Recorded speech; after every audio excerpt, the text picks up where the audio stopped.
time and time again, take home field advantage in Chicago. Well, check your schedule, because next week we're in Belfast, Ireland. And it's gonna be the Punk versus the Prince, and there's gonna be a new Irish World Heavyweight Champion. Whoa! He just punched Cody Rhodes! Fatu is losing his mind! Completely lost the plot. Losing his mind! They fight on! Oh, God! Drew McIntyre! Drew McIntyre!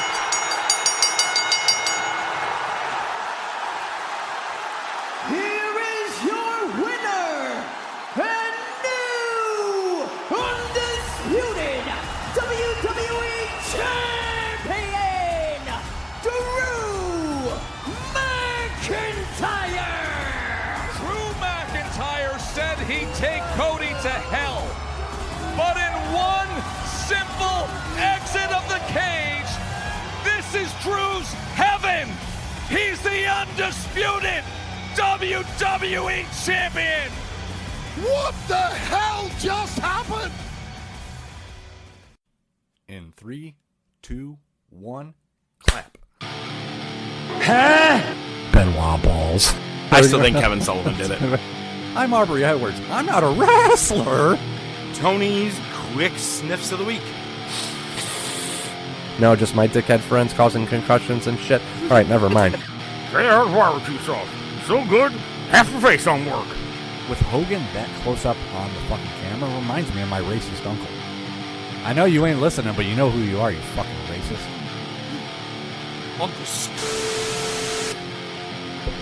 Oh my God, for real, don't tell me that's his name. Oh, no way. I was kidding. I swear to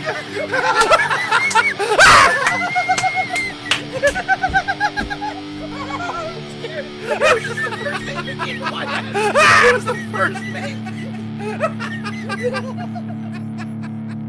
Welcome to the Top of Wrestling with your hosts ODM and the Professor.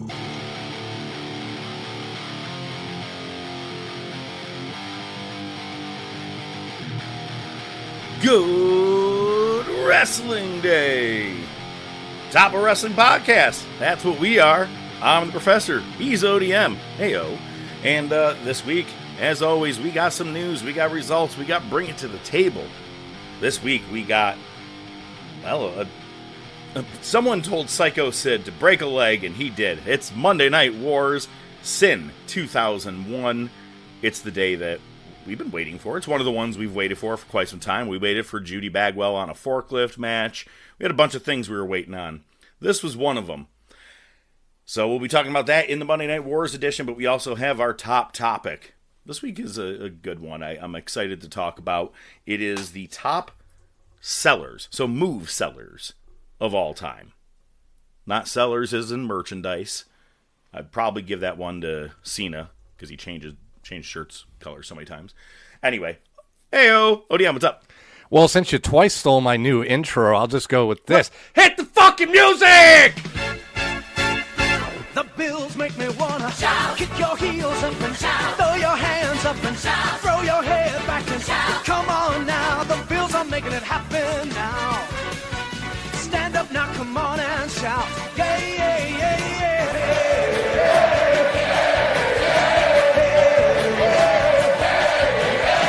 Let's go, Buffalo. Let's go, Buffalo. Let's go, Buffalo. Let's go, Buffalo.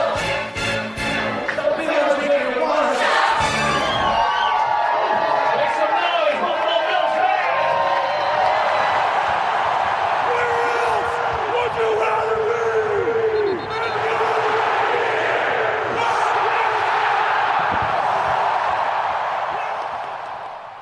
I was embracing the heyo. It's kind of like when you walk into the bar. Heyo, heyo. Yeah, okay, all right. All right, so I have to However, start answering now if you do it. All right. No, I'm good with that. Fair. I'm good with that. I get it. I like it. And I then like it.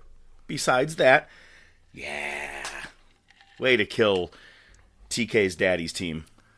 I said, oh my killed God, I didn't even We think beat 'em. about that when I was watching the game. Holy shit. Oh, I did. It came to my head many times. We were standing there. I was at Wheezy's. Q was there. My son showed up too. And at one point I look at Trevor Lawrence and I go, he looks like the guy that listens to the shitty mashup of Werewolves of London and Sweet Home Alabama before each game.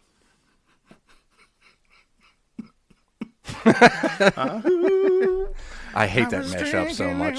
I hate that song so much. I like Werewolves of London. I don't like the Kid Rock mashup. I will say, when that first came out, it was fucking popular, and people wanted me to play it when it first came out back in like 2009-ish, something like that, whatever it was. I refuse to play it now. I fucking hate the song. I'm a Kid Rock fan, but I hate that fucking song. But I also really don't care for Sweet Home Alabama, because I think that's one of the most overplayed songs in history as well. So my rant on that is, number one, I agree with you 100%. There are songs that I like that are that way, and that's fine. Every artist has them, Two, there's the line, heard Neil Young talk about it, heard old Neil put it down. Well, I hope Neil Young remembers Southern Man don't want him around anyhow, right? Yeah. That's probably one of the most repeated, I would say, drunk chicks at a bar. That's probably the line they're going to scream out. Southern Man don't want him around anyhow, right? Would you agree with me on that? Yeah, I knew a couple sluts that like that song. There you go. Funny, yeah. Here's the thing. Southern Man, A, is a better song, and two, it's about black people getting lynched in the South just because they're black. Yes. And you're basically saying, we don't want you around here anyway, boy. Woo! Exactly. And the third thing that really chaps my ass, they're not from fucking Alabama. They're from Florida. Florida. Yep. Oh, God. All right, anyway, before you have a fucking aneurysm. Oh, wait, we've actually started the show already, didn't we? Did I say good wrestling bit? Yeah, all right. I think I did. All right, this week's news. Some quick news here. I know that you were mad because we're like, oh my God, how can we do the wars if they're going to pull everything? And at least with the pay-per-views, WWE has now put all pay-per-views on Netflix. So, move in the right direction. Thank you very much, because I'm not paying for ESPN, so I'm glad you put it on that one for me. Definitely. It's like from before September 25, so it's up to date pretty much, with the exception of it's only WWE pay-per-views. It's not WCW pay-per-views. You know what's funny, though, is you say September 2025. That's when they started at ESPN. That's when WrestlePalooza was in September. Well, there you go. Yeah, so all the ones after that belong to ESPN. Oh, Jesus. Do you really want to watch any recent ones anyway? Well, no, I was just going to say, I was like, well, at least they're not good. Speaking of ESPN, Nikki Bella was on the sidelines at an Ole Miss Miami football game, and Pat McAfee was there too. And she goes, well, no, this is great. This is awesome. Unlike in our company, where the finish is actually predetermined, and immediately Pat McAfee was like, oh! He sounded like Sam Kinison just screaming. He's like, shut the fuck up. What a dumb bitch. Oh my God. How long have you been doing this? And no, you should never have said that. Didn't Vader clue you into the business? It was the advice he gave her right after his Hall of Fame induction that night. Yeah. Oh my God. So, no, that pissed me off that she did that. It's like unreal. I've read a couple interviews, like CM Punk. He's like, when I see a camera coming backstage, I walk away. Yep. He said, like, especially if it's talking with a rival or something like that, he's like, I just walk away. He said they wanted me involved in certain things, and I don't even know if I even got involved with them or not for that show. Yeah, and I saw he said he doesn't want to be part of season 2, which I hope he's not. No, 100%. So I think... No, that was actually about season 2. He said he has no idea if he's really even in it or not. You also got to remember, the Seth Rollins injury thing. Oh, Punk Daddy's is probably fake involved somewhere. Daddy's fake boo-boo. I did like Chelsea Green's like, I don't know, it was my 5th, 7th broken nose. I don't know. And she was just laughing it off after the doctors looked at her. Yeah, what did she go? She got, this is my 7th broken nose. Wait, my 5th. Yeah. We reported on this, I think it was 2 weeks ago. Ric Flair put out that drunk cameo for that guy. Why you'd ever want to get married? They're on me, brother. I'll tell you that. Well, because the tweet went so viral of the guy's original post showing the cameo, Flair did a public apology through a tweet and said that he will be offering a refund for that $600 cameo for that gentleman. Hey, man, you owned up. Fair enough. That's cool. I mean, at least the guy's going to get his money back. They're going to have a story for life. They get to keep the video.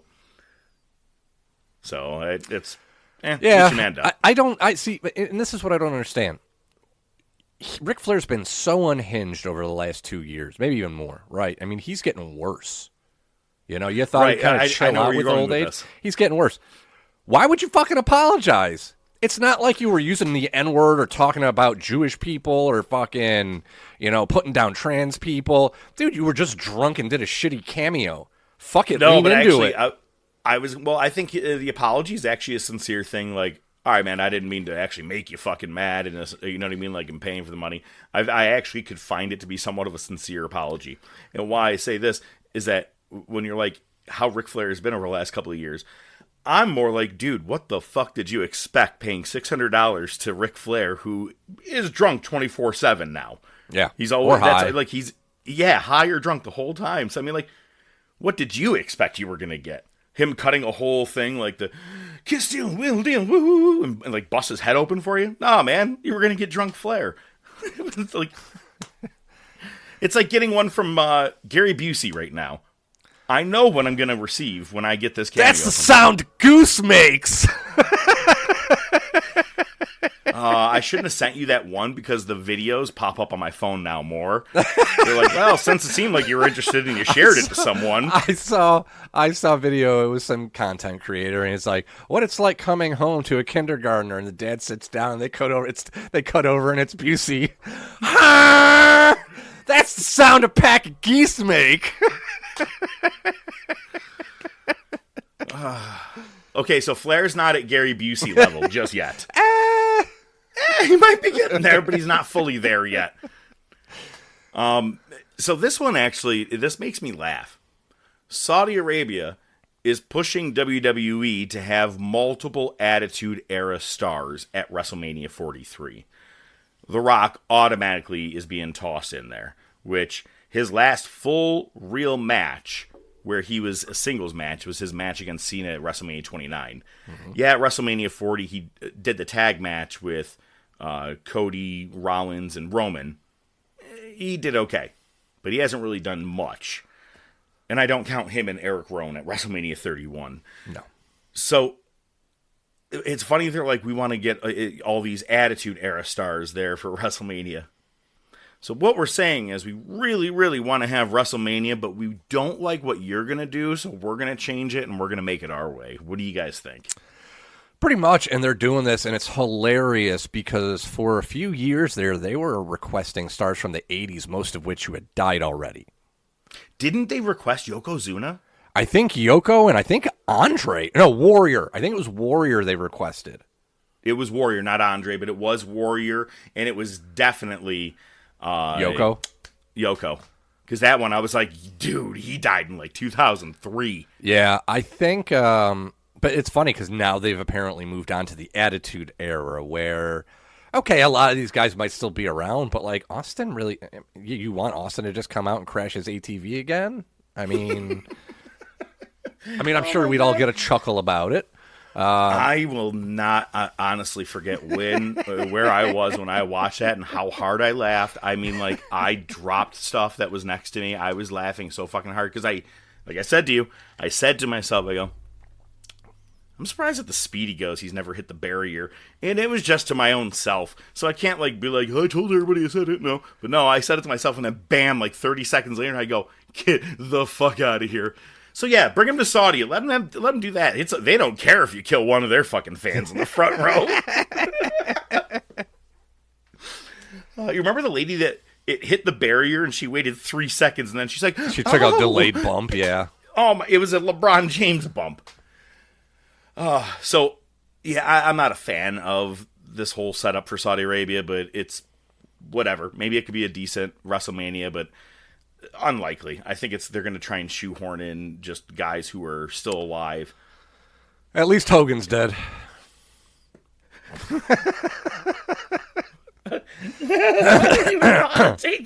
Well, at least anyway. I don't mean to say it like that, but I mean at least we don't need to see him on TV. Welcome to the you're right, Silver 'cause Dome. It would have been like the Ric Flair's final match. We would have seen Hogan have the heart Which attack one? in the ring this time? That real bad one where he tagged. And Which one? All right, last piece of news. Tomorrow night, if you have AMC, you got cable, or you have the app. I don't know if it'll actually be on the app, how that works out, but on AMC, it'll be the premiere of TNA Wrestling, and AJ Styles is set to appear, which is pretty cool. I am very optimistic about this because they were on Spike at one point for a while, and they did a good job there for their run, and then they went off to, oh god, so many different channels that I never even heard of and or have heard of again. AMC could be a pretty decent predominant spot for them. It's the biggest they've had in years. I'm optimistic for them. I kind of excited about this. I don't want to get too much into it. It's something I feel that needs to be brought to the table. So yeah. Oh, talk about it then. Okay. In recent injury news, we've been seeing that Kit Wilson has been pushed on SmackDown. His song is becoming like the new I Believe in Joe Hendry. People love his new song. I don't think I've heard the song. I've seen him in a couple matches, but I mean, it's usually he's in the ring. Check the song out. It's actually pretty funny. Okay. It's dorky, but it's just right for him. It's meant, yeah. It almost seems like he's kind of going the Tyler Breeze's route or Fandango route, kind of. But it's fine because it works. It always works to have one of those guys. But his tag team partner in Pretty Deadly, Elton Prince, we hadn't seen him since back in May because he had nerve issues in both his neck and his arms. And he ended up having a 2-level neck fusion surgery. And he says right now his focus is on healing and being the best father he can be and just cheering on Kit. I didn't hear anything in there. It says can't wait to get back into the ring. Right. Kind of makes you wonder if he's just like, you know what? Too close. I got kids. I don't want to fucking kill myself in the ring. Maybe I'm done. If he does come back, cool. But if he doesn't, man, not a peep out of me. I understand it. When you have like near paralyzation issues, you can rethink things. Yeah. Hopefully. I mean, listen, it's easy for me to say hopefully that's the road he takes, but I mean, it's his life and he's free to make his own decisions. But right now he seems to be doing all right, and good for him. I'm glad. Yeah. Contract news. Andrade signs with AEW again. He showed up at Dynamite this past week. Still a part of the Don Callis mid-card family. So it was just kind of the reintroduction of that. It was like they did it again. It's like he just took a break. He just went on vacation. Hey, guys, Andrade's back. Again. Logan Paul signed a new multi-year deal to be a full-time competitor with WWE. John Cena said he had a hand in that. That he pushed for him to be a full-time competitor. And again, he's on Raw every week. He's there in the background or having a match. He's been consistent. You put the work in, I'm all for it. I didn't care for the part-time shit. I can't. I hate you. I have to say this every time. I hate to say it, but it's like he was made for this, man. He just fits right in. He made me laugh on Raw. I'll just say it right now. During all the shit between Pierce and Breaker, he gets right up into Pierce's face in the entrance when he goes, "Hey, man, stop. He's going to kill you. I don't want to see him kill you. Stop. You got to stop, man." And I was like, dude, he's good. Like, he can act. He's not bad. He's really not bad. He plays the part of a bad guy extremely well. I'm all for him, yeah. Mustafa Ali re-signed with TNA, but which on the opposite side of that. And this one shocks me, but I'm hoping they get re-signed because, man, I could see them, unfortunately, probably making their way over to AEW because of the flippy-dippy shit.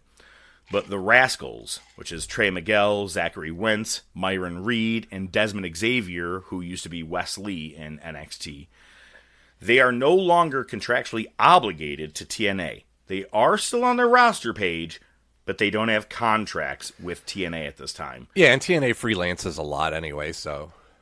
Well, but these guys are an attraction to TNA, in my eyes. When I've watched a lot of those pay-per-views of theirs recently, any one of those guys, the Rascals, when they're in the ring, you don't turn away. You watch the match. They're good.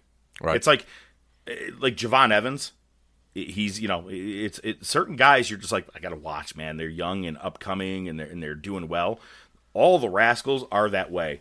I could see some going to AEW. Maybe some are just going to go to NXT and have a different kind of contract. I think it'd be fucking fantastic if the entire Rascals all went to NXT, because they just got gutted. They just got everybody out of there right now. So maybe that's the plan. They're all going to go to NXT. Let's hope. So, Uncle Dave's claims of the week. Duh. What's his disability? Anyway. He, as I called this one, he gave Yota Tsuji and Takeshita 5 stars. This one I didn't see coming, I'm not going to lie. Oh, no. I'm sorry. I didn't say he gave that one this. He gave Yota Tsuji and Takeshita 5 stars. I said he was going to give Okada and Tanahashi 5 stars. He gave them 6 out of 5. Mark! Wasn't even that good a match anyway. Yeah, but it was Tanahashi's retirement. And Hunter Sure. didn't book it. He didn't smile as he got pinned. Yeah. On NXT last Tuesday, I actually had the sound in the background while editing the show. First, Izzy Dame wins the North American Women's Championship from Thea Hale, which that's she's the one that beat Blake Monroe accidentally a couple of weeks ago. Mm-hmm. Makes me wonder if Blake Monroe is heading up as well, because Jordan Grace is already on her way up there. There's already rumors of Blake Monroe. I think they're like, all right, happy accident. We can just move her on. Yeah, I've seen conflicting things. I saw something today that said that there's speculation that might not be the case, but either way. Well, and like I said, Trick, Obafemi, Jordan Grace, Lash Legend just recently, a lot of people have gone up. Yeah. And I think it's good and bad. I think for Shawn Michaels and his roster, I think he's got his work cut out for him. But every time we have a no-name roster, within a couple of months, we're like, yo, somebody you seen steps Obafemi? up. Yeah, somebody steps up. So I'm excited to actually see where this goes from here. I think it's a good thing. But also, New Year's Evil ends with Obafemi defeating and retaining his NXT title against TNA's Leon Slater. And as he's in the ring, he does his pose, holding the championship. Bottom Jaw is backstage talking with a lot of the roster. And she's like, and as you guys know, people can move up. There's a chance to hear. Whatever she was fucking doing. And then I think it was Robert Stone or someone comes flying in. He goes, did you see what just happened in the ring? She's like, no. And they go back to the ring, and the championship is just sitting there by itself. Obafemi has vacated it. Tony D'Angelo was in the crowd. I'm just calling it. He's probably going to be the next champ. The fact that he was in the crowd while the championship is there as they faded out, I was like, yeah, well, okay, he's the next champ. Cool way, man. Only 2 people have ever left NXT by just dropping the title, Asuka and Obafemi. Yep. And how he did it was pretty fucking sick. I was happy with that. How it looked, I was like, wow. It's badass, though. It's a way to kick him off, because you know what? This motherfucker just wins the title, and he's like, fuck this thing. Throws it in the middle of the ring. I'm going on to bigger places, baby. And from the looks of it, after seeing the video package on Raw, he might be coming right into Raw, which, if I were them, wait 2 weeks and put him into the Royal Rumble and let him come in and just wreck, as much as he can. Still look strong. Doesn't have to win, but at least it gives him something. And then maybe, dude, I don't care. Like I said, Lesnar, Gunther. I don't give a fuck, but give him someone decent for WrestleMania. Give him his very first. You can't do Gunther. Can't do Gunther. No, not Gunther, but I'm saying just someone is what I'm saying. Lesnar would be good. Let me ask you a side topic here. I'm not trying to peer too much into the future here. Mm-hmm. Would you consider Brock Lesnar a good seller? Not one of the best of all time necessarily, but a good seller. A good seller. I gotta say no, because a lot of the things I see him do, he usually bounces right back. And the only time you see him sell something is when they've piled 44 tables on top of him. So in that triple threat, the other two guys could go at it, and then he can come back in the end and win. I don't really think he's one of the better sellers, personally. Okay, fair enough.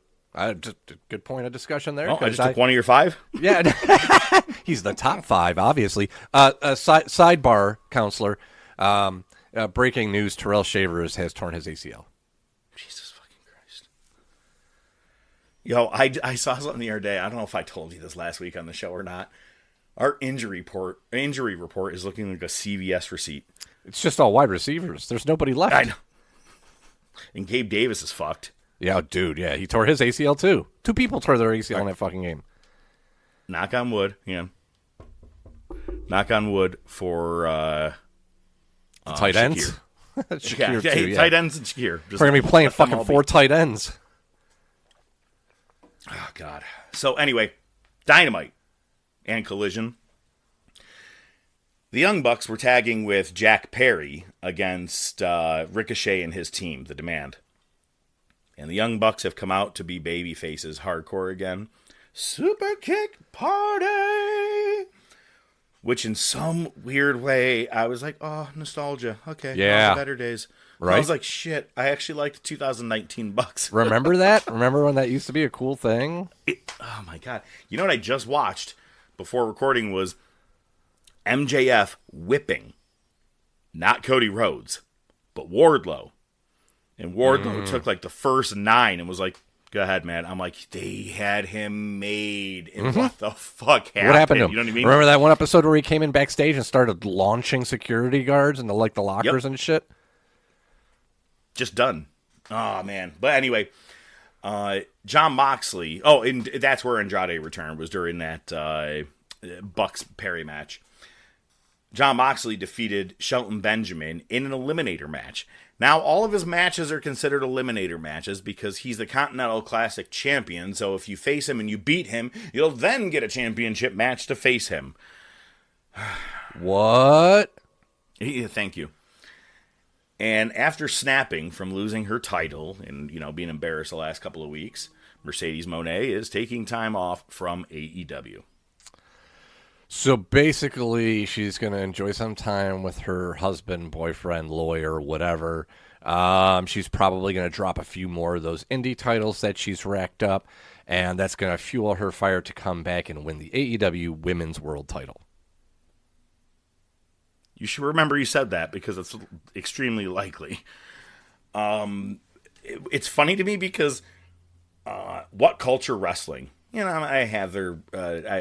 They're in my subscriptions for what I look at on YouTube. And their clickbait of a headline, Mercedes Moné gone from AEW. Yeah. And everybody in the thing wrote there, they're like, yo, nice headline, assholes. Mm-hmm. And they're like, it seems like she's going to be taking some time away. I like Write the people. as your I headline. like the people that comment on those threads. She's just taking a break. Saved you the time. Yep. Those are the best. And they're always at the top because they're the most searched for comment. TNA Impact. Mike Santana and Frankie Kazarian had their contract signing.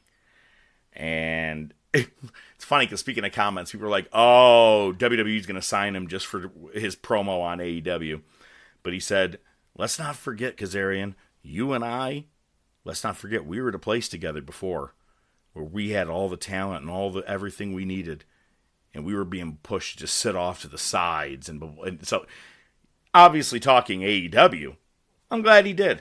I mean, I'm not saying like you have to shit on another company, but that was real for both of them. Frankie Kazarian was the first tag team champion with Chris Daniels and still has miles and miles left in his tank. He's the fucking TNA World Champion right now. He can go. And AEW is like, well, thanks for your time of being the first tag team champions. SoCal Uncensored, they were like the most fucking hit in the first several episodes of Dynamite. I don't think they even got a goddamn pay-per-view match. And then they were just pushed off to the side and never seen again. Yeah, and we were so shocked when they won it. We were like, listen, I would fully understand if you put the titles on the Bucks. I get it. You know what I mean? Nobody's going to be mad. Lucha Brothers. You know, yeah, exactly. So it was definitely unexpected, But also for that, with it was also Scorpio Sky. He's another one that's just sitting on the sideline for no reason. Mm-hmm. Good talent being wasted. Have we done a top 10? Have we done a top 10 wasted AEW talent before? No, but put that on the list for real right now. Write that down because we're going to expand it to top 20. That's going to be easy. I can do 10 in my head right now. But also, you know, with putting Santana and Kazarian to the side, it was just failed experiences. They're experiments that they just did one after another. And I'm glad that these guys are in a world title picture for both of them coming into the Genesis pay-per-view this coming weekend. You could say what you want, but with their new TV station, I think they're going to do well. But pay-per-views, they've been drawing a great amount of people at every one of the shows. I do think that they are a second competitor to WWE more than AEW is. And if they aren't technically, they're going to be within 6 months with this AMC. Because people like me who want to watch Better Call Saul, all of a sudden they're like, TNA Wrestling. I'm like, okay, all right, well, I'm done jacking it to Kim Wexler. All right, let's Jesus. Oh, come You seen on. Jennifer Love Hewitt lately? No. You should. Jennifer Love Huge Tit? Or the other thing, or both, whatever. Oh, okay. Huge clit? Okay. So anyway, SmackDown on Friday. It was announced that coming up at Royal Rumble, the WWE Champion is going to be giving a title shot to the winner of a Fatal 4-Way at Saturday night's main event. And the qualifying matches are as follows. Randy Orton versus The Miz. Matt Cardona versus Trick Williams. Damian Priest versus Solo Sikoa. And Sami Zayn versus Ilya Dragunov. Uh-oh. So, what's your uh-oh? Zayn's in there. And do you want my full-blown answer of how things are going to go? Well, we're fucking talking about it. Might as well. Okay. The winner of the WWE 3 Stages of Hell title match was Drew McIntyre. Okay? We're going to fast forward to the end of SmackDown here. Jacob Fatu makes the return. Pretty cool. Unfortunately, because this was recorded earlier in the day, they don't do it like they do on Netflix and air it at the actual time. They aired this at 8 p.m. And both Lil Jon, I was like, spoilers got me. He's like, me too, motherfucker. Like, we were texting on the side, and you were like, I'm actually live. I'm like, oh, good for you. You stayed off. So you actually got to see Drew win without getting spoiled ahead of time. So that being said, I think that Sami Zayn doesn't get into this Fatal 4-Way match. He's going to win the Royal Rumble because it's in fucking Saudi Arabia, where Sami is the most over person when it comes to Saudi Arabia. He comes out in the garb, everything like that. Unless Jinder Mahal is going to be fucking there. I'm telling you right now, Sami Zayn, or whoever, it doesn't matter. I could be wrong on that. Whatever.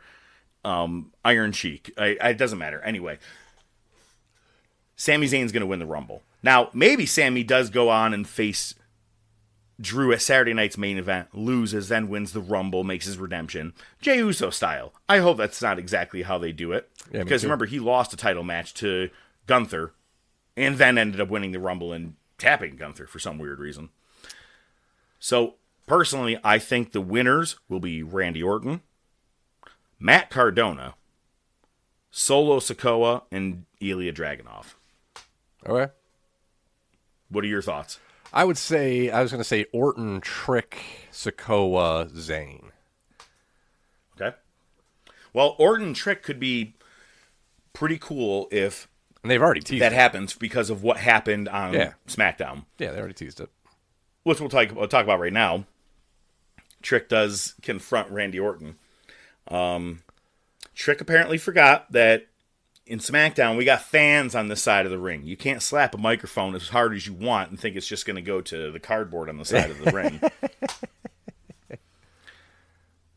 He definitely hit it into the crowd. Watching him say, "Oh shit," was even funnier.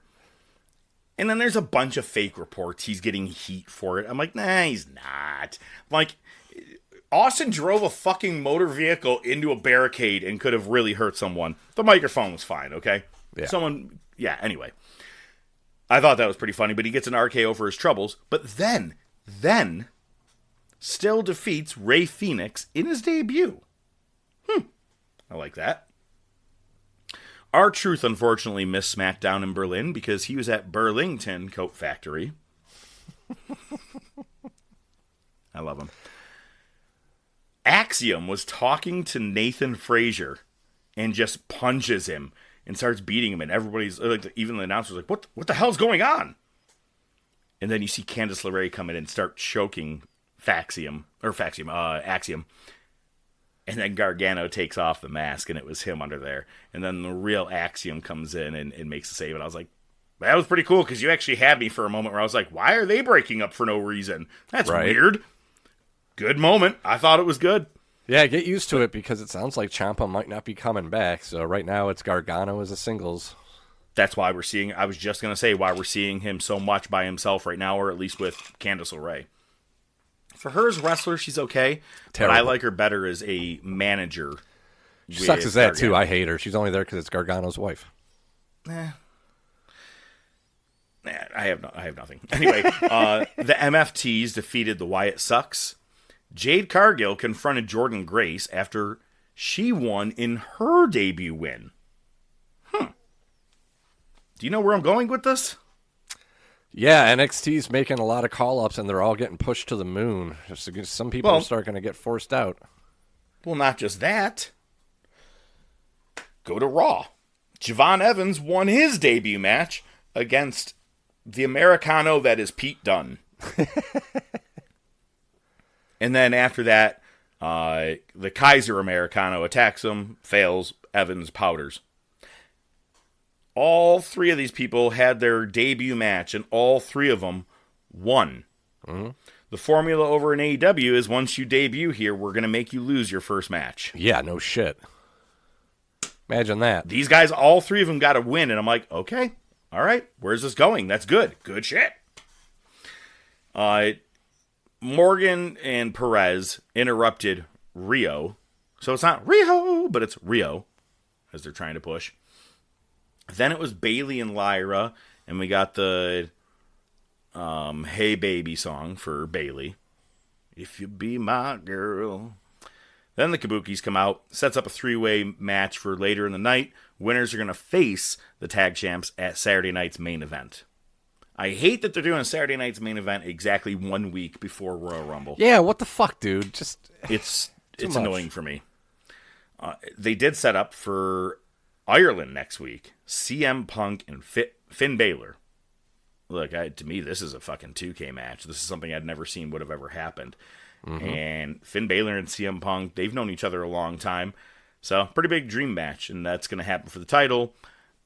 I'm sure, even though we know what happened with Raw, and we'll get to there, I'm sure Breaker's still going to come in and fuck this up or something. There's no way that probably it's going to end clean. And if it does, poor Finn, because he needs a good, decent push right now. Mm-hmm. Did you see on Cody's podcast, he admits usually at 20 after 4 is when he likes to work out. I was like, oh, yeah.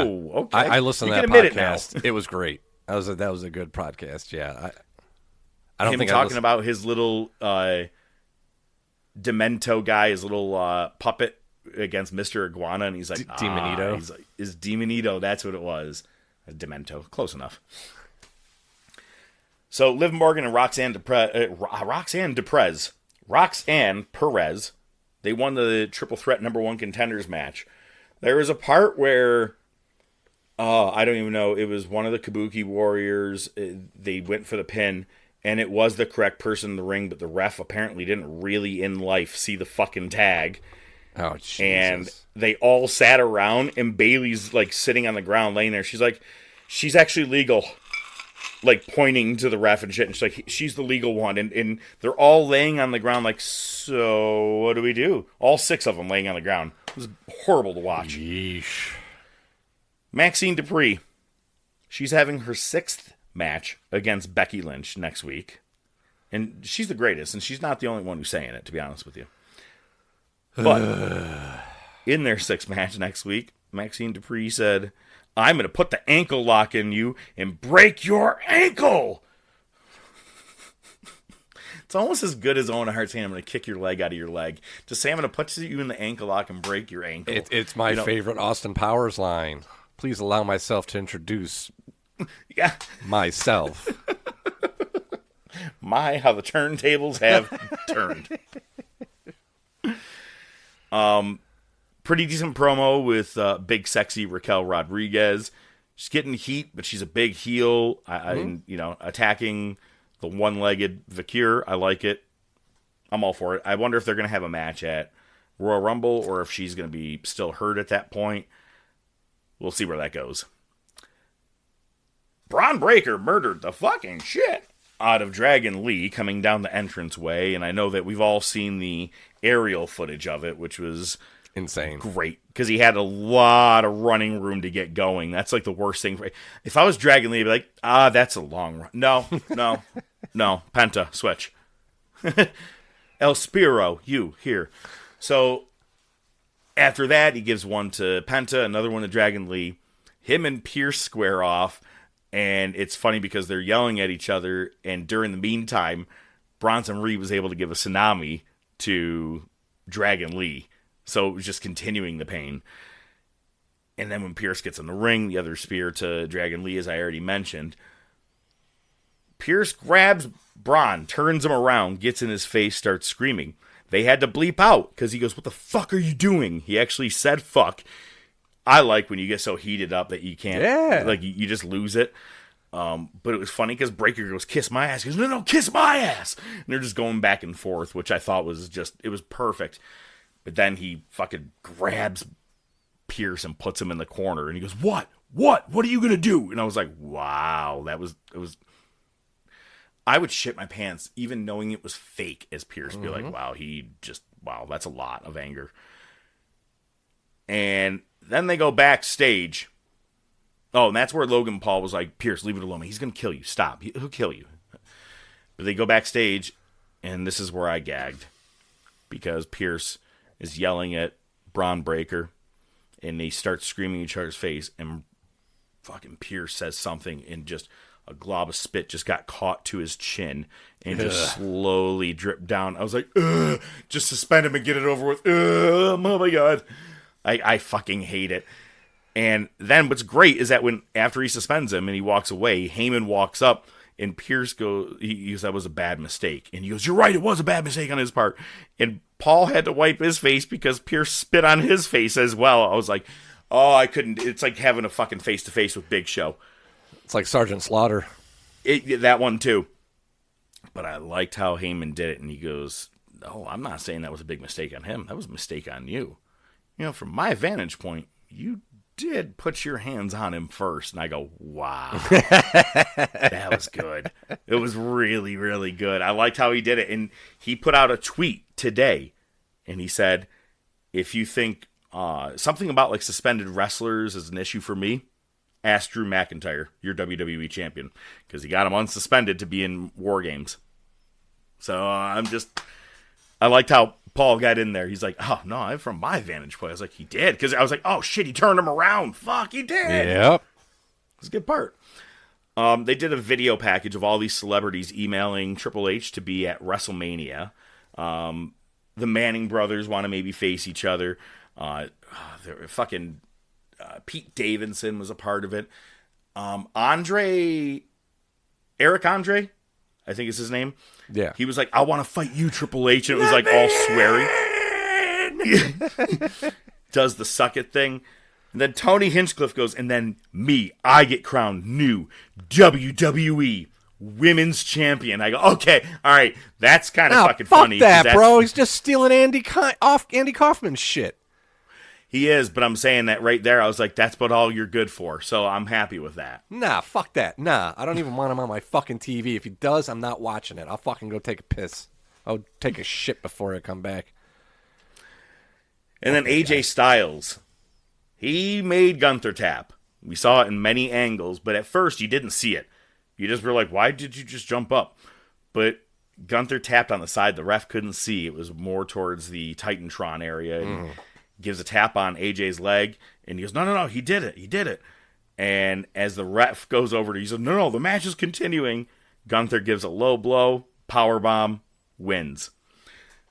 So it is funny, though, that he made John Cena tap like a bitch, but he tapped to AJ Styles, which I'm like, oh, that was a horrible... I don't like that, to be honest with you. I'm like, keep him strong with this whole, I made John Cena tap like a bitch, and you made him tap 2 weeks later. But it didn't count. So... Sure, but he still tapped.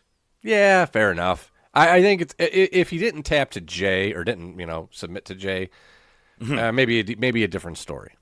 But I like the idea of he's going around, I made Cena tap like a bitch, and like, oh shit, I got to tap. I mean, that works.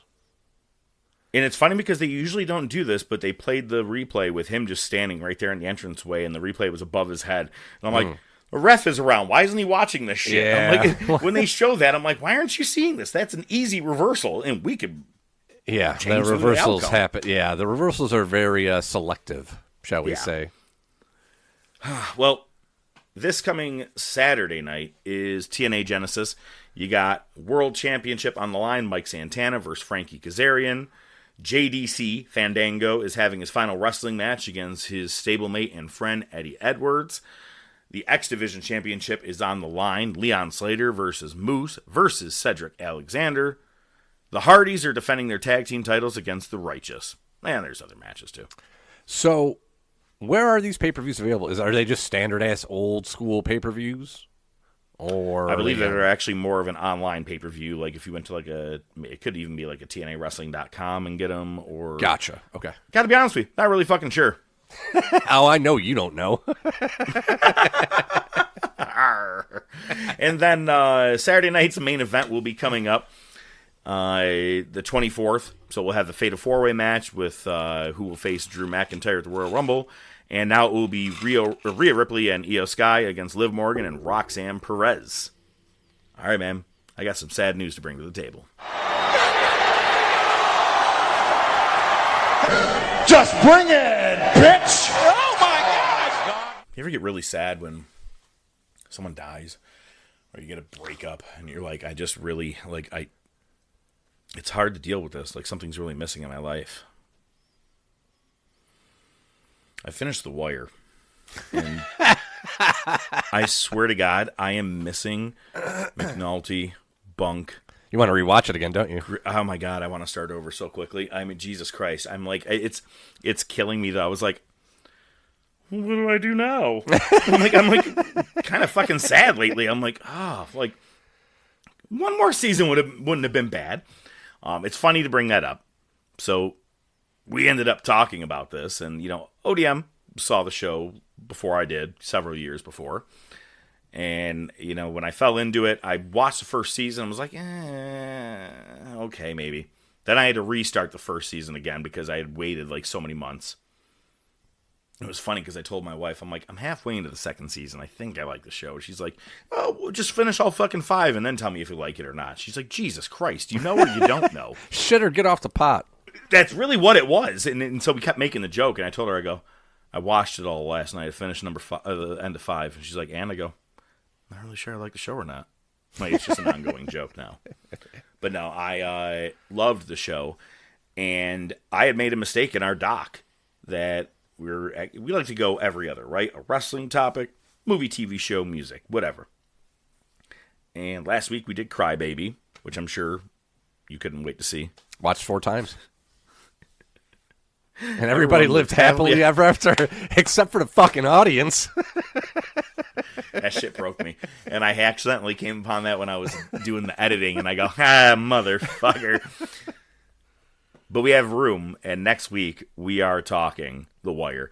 You've probably heard us talk a little bit about it. I did bring it up during one of my Bring It to the Tables. We did have, I think, a couple of hidden tracks that... Yeah, some tangents here and there, yeah. But last week, after we were done recording, it may have even been day of the show or the day after. And I'm just going to say the words, someone dies, okay? This is a spoiler-free spot. Next week is all what it is. But when someone dies, I go, motherfucker. That's the one I was waiting on. I've been waiting on it. And I go, I don't feel like watching the rest of the show. I really don't. There's 3 episodes left, and I could give a fuck. That was my reaction when it happened. That was my reaction the first time I saw it. Yeah, it definitely was. Where my you're reaction. just like, what's the point of watching? Who gives a fuck? Mm-hmm. Oh, made me so mad. Oh, I got mad. All right, anyway. Look at, man. All I want to say is, nah, never mind. We'll bring it up next week. All right. Way down in the hole. Don't ever do that again. So, man, I think like we're on the verge of another flip. Remember, there was a time where AEW and NXT were the shows that we were watching religiously. We'd just catch the highlights of Raw and SmackDown and didn't really pay attention to TNA at all. And here we are now. We chose AEW as promotion of the year. And we're at a point where I'm at a point personally where like I don't even want to watch Raw or SmackDown. I'll just check out the highlights. And I've got YouTube TV, and if TNA is going to be on AMC, that's part of that package, so I can just set it to record, and I can watch TNA whenever I want. And I can do the same with NXT since they're going to have a new crop of stars. I have a couple of different websites where I watch TNA. Yeah, not the wrestling. And so, but I don't know if I'm ready to start watching AEW yet. Maybe I'll peek here and there. But yeah, man, I feel like we're at the point of a flip where it's like I'm going to keep up on the main roster stuff, and if there's a match that looks good, I'll check it out. The Rumble I'll watch, Mania I'll watch. But other than that, like I'm not invested in watching the weekly shows. Sadly, this is January, so it's Road to WrestleMania. So it's I'm gonna get sucked in after Mania, maybe, but after Rumble. Yeah. Which, hey, we're all getting together. Maybe. Well, weather depending, we're all getting together to watch the Rumble. By all, me, you, Lil John, we're all meeting halfway, which would be kind of a fun thing. Which would be great. We could do the Rumble betting game. Which I've told you, right? You pull. Yeah, I don't remember the specifics, but yes, I do remember it. Yes. So everybody just draw numbers. You toss $10 in all together. Yeah. And since there's 3 of us, right? We all pick however many numbers it is. Okay. Gotcha. Maybe one goes to house, but let's say number 17 is what you pick, and that 17 was Cody Rhodes, and he wins the Royal Rumble. You win the pot. Gotcha. Okay. And money. See what you did. Tough break. Just kidding. I meant that for Sid. We're going to talk about the next segment. Let's go to the wars. Monday Night Wars! I love to see a Wolverine have a good time and smile like that. Uh-oh. Notice a pattern there, Jericho? In under a minute, I summed up our entire history. At Royal Rumble, you'll give it your all, and you'll give it all you got. And it'll be no different than any other time you stepped into the ring with me. At the end, it'll be me standing over your prone, defeated body. And if you think otherwise, Jericho, well, there is one thing you could do, but it's something you've yet to do your entire life. Prove me wrong! Oh, wow.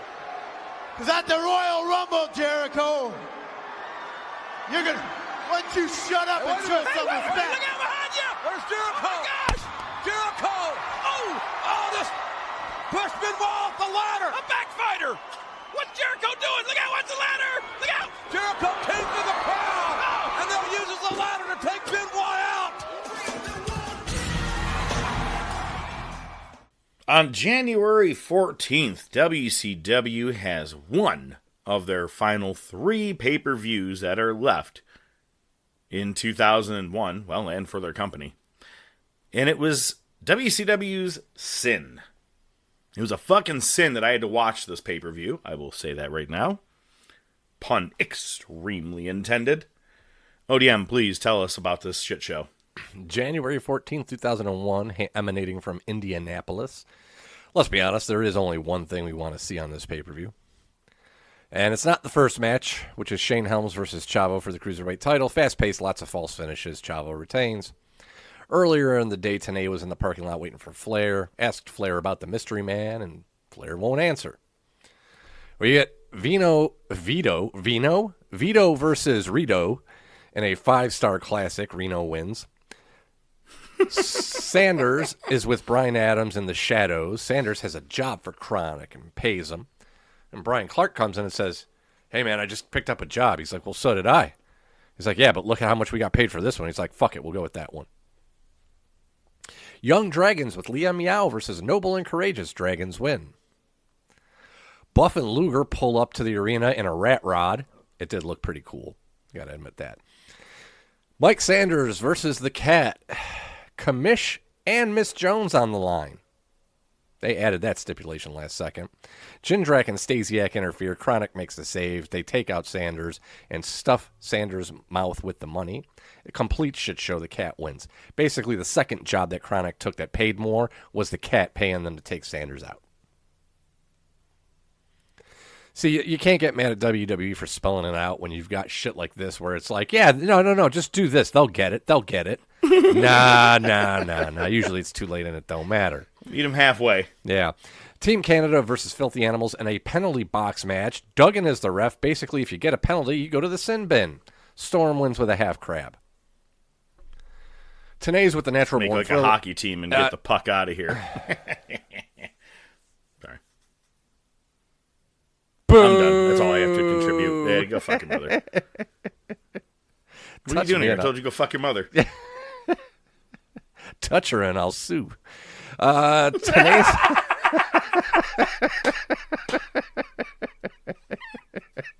Sue me for what?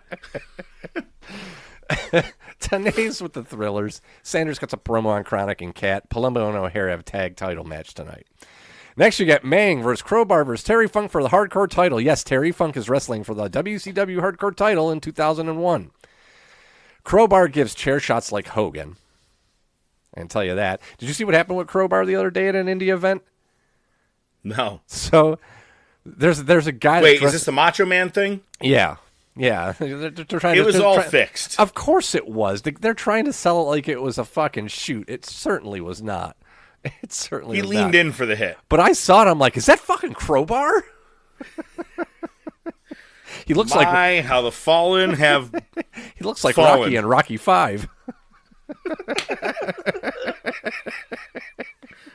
The one where this kid just magically sprouted 20 years. Exactly. Oh, fuck. Anyway, Daphne screams throughout this entire match. Meng stays in the ring for a few minutes as Funk and Crowbar fight to the back. They end up in the shitter because wrestling. Meng ends up joining them. Crowbar jumps off the bleachers, putting Funk through a table. Meng wins with the tongue and death grip to Funk. Fucking Meng wins the Hardcore title. I mean, I guess that's something as Meng fans, right? We gotta... Sure. Right? Sure. Can I tell you something really funny? What's that? You didn't watch this? No, it's not that. No, yes, I did. Hey, it was funny. I was like, no, that's not it. I can't wait to talk about next week's Royal Rumble 2001. You may not know this or remember this. What you just saw was Meng's last performance with WCW. He'll be in that Rumble next week. Oh, no shit. Back as Haku, but still. That's fucking hilarious. Wow, so that's 3 people on this pay-per-view that had their last show with WCW. Yep. All contracts were expiring at this exact time, apparently. Well, this is the only contract one. But we'll get there. Sure. Gene's with Denim Dan. I mean Sid. He does his Sid promo. Palumbo and O'Hare versus Palumbo and O'Hare versus the Insiders for the tag titles. Rest of the Thrillers head to the ring. Sanders cuts a promo pre-match, says he's going to be able to make substitutions during the match and just swap out partners. Flair comes out and says, you're not the commission anymore. Thrillers, head to the back or you're fined and suspended. And then Luger shows up with a chair. DDP runs him off through the crowd. And then Buff comes in, takes out Nash with a monkey wrench. O'Hare gets a pin with the Shanton Bomb. And the Insiders win the tag titles. Don't want to be your monkey wrench.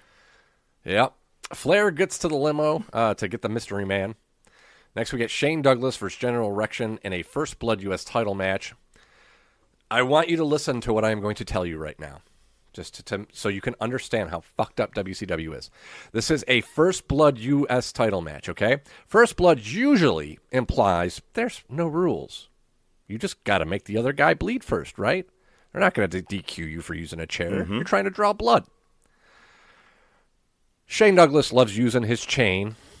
So they have it on a pole. Not on a pole. They actually have it hanging from the rafters. Yep. All right.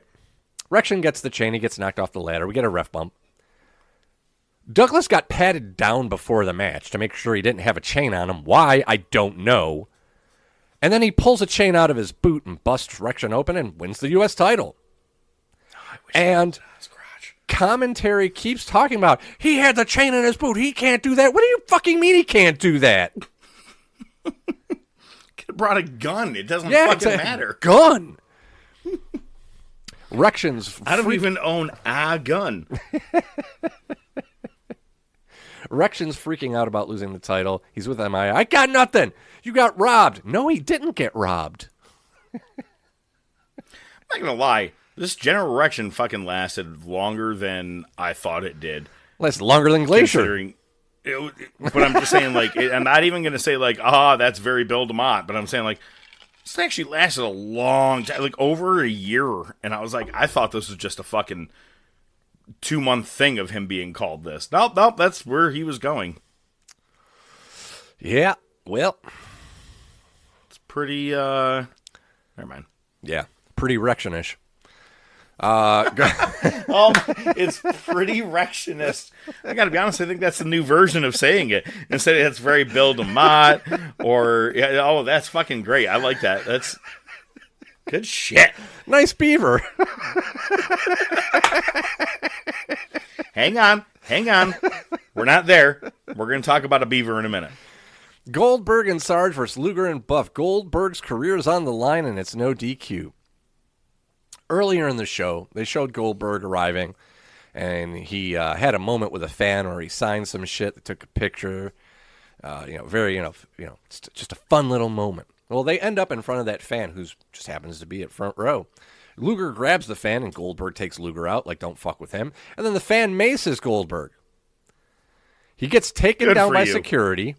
And then the fan just hangs out on the... Security doesn't do anything with him. They just let him go. And the fan's just hanging out like he's a manager on the floor. Luger starts laying in chair shots to Goldberg. We get an electric chair blockbuster, which I thought was pretty cool. It didn't look great, but it was a cool idea. I was amazed Buff actually got over on it. Luger gets the pin. The streak, the new streak, and Goldberg's career are over. Now... This was done, I mean, let's not try to understand why it was done, but ultimately it was done because Goldberg was going to have shoulder surgery. But before he could recover from said surgery, this is Goldberg's last appearance on WCW.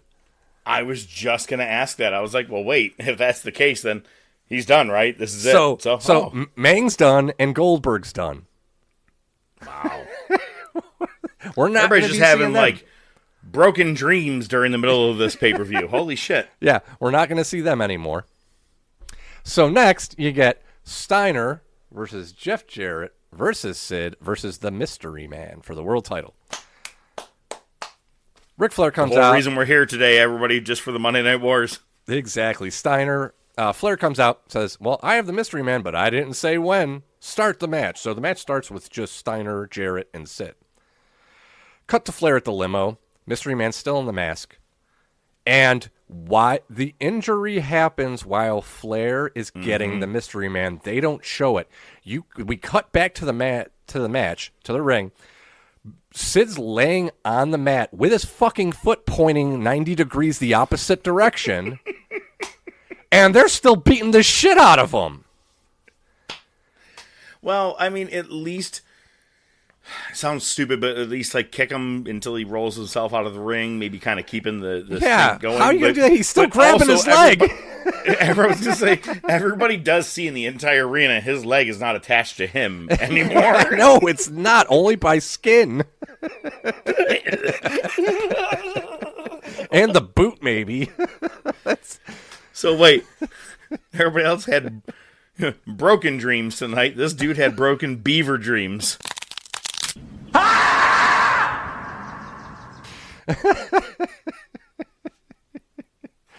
So Steiner pins Sid. He retains the title. Oh, and by the way, the Masked Man is Road Warrior Animal, just in case you needed to know that. Which is like not even the good Road Warrior. Well, the other one's dead. Wait, was Hawk dead? I think so, yeah. Not from the scaffolding. Not from the scaffolding. But like real life. Well, kayfabe, pal. No, but dude, that's the funniest part is everybody's so worried about what this is. This dude broke his leg. And what's crazier is it's a multi-man match, and they're like, well, since you can't roll anywhere, stay here. We're going to make you have the pin. They made him eat the fucking pin. Jarrett should have enough of a pro. Fucking Scott Steiner's enough of a pro at the time and be like, fuck it, Jarrett, just lay down. You already did it once. Do it again. Do you know what I think would have been fantastic? Is if Jarrett lifted his leg, is like, I'm going to do the fucking figure four, and he's trying to figure out the ankle. Yeah. It's just dangling. It's bad. I'll never forget when they because I didn't get the pay-per-view. Who the fuck got Sin? But the next night on Nitro, when they showed it over and over, I remember then I was like, ugh, oh my God, I can't. Once was enough for me, man. Like that's. And I watched one happen live, not wrestling.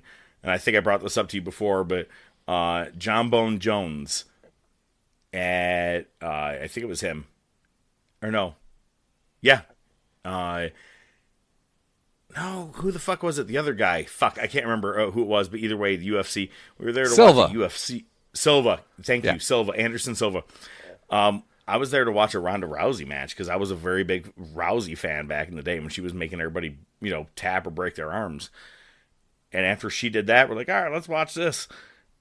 And he kicked someone in the shin and broke his own leg the same way Sid did and just went on the ground. Dude, everyone in that bar was straight gagging. Everybody's like, what the fuck? The snap, the sound.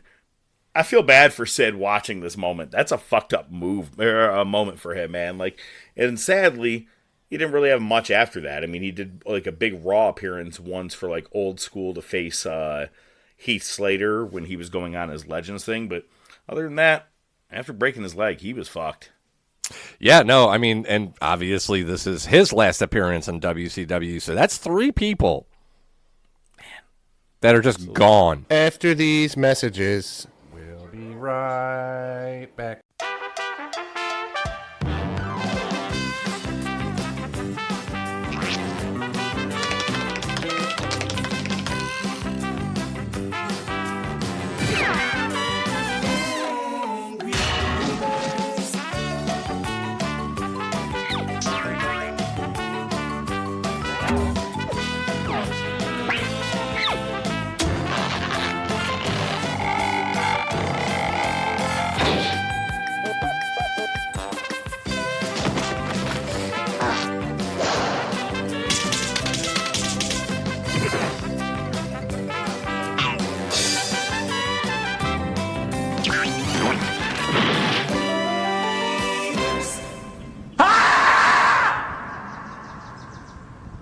Hashtag not a sponsor.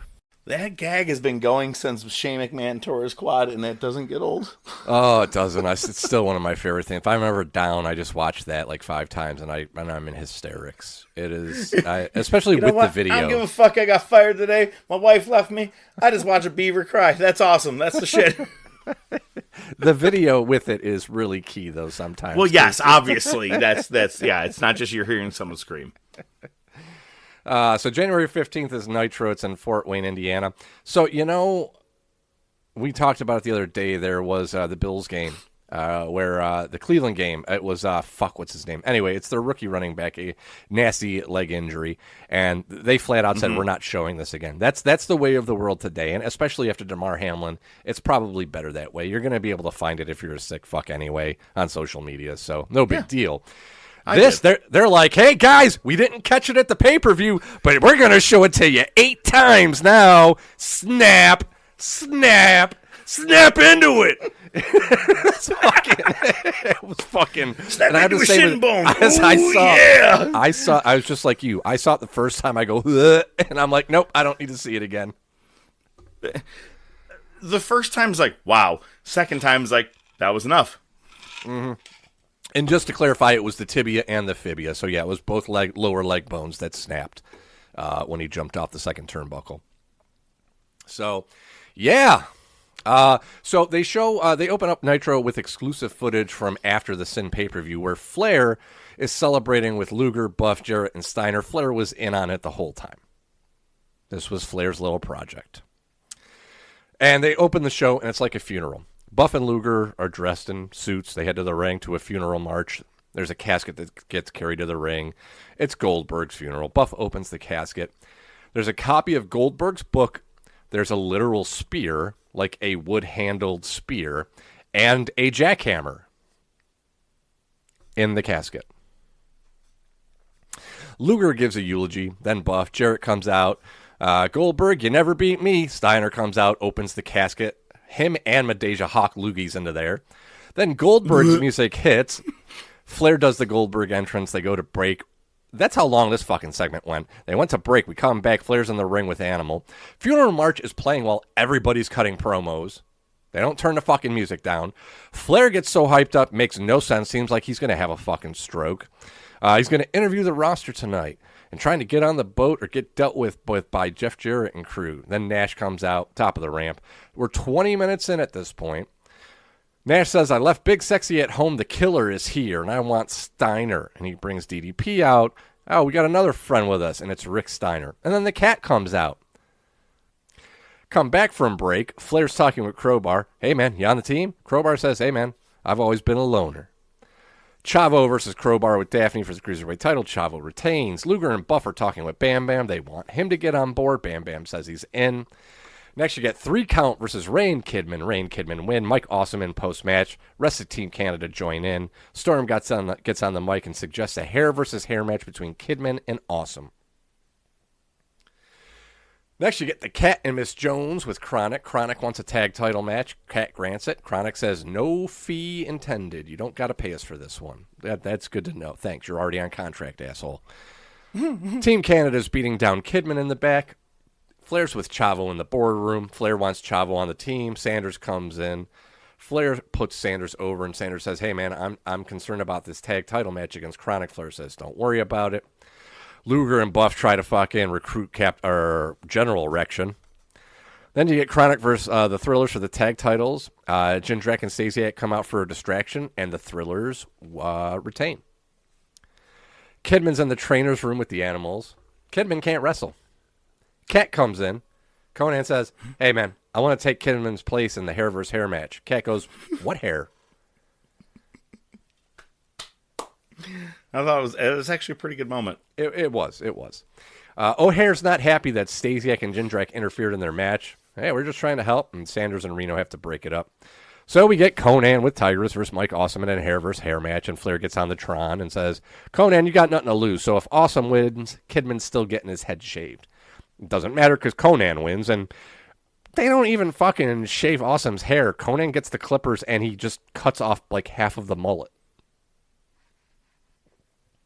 Boo. Yeah, it was terrible. Chavo goes to see Rection, not very Rectionist.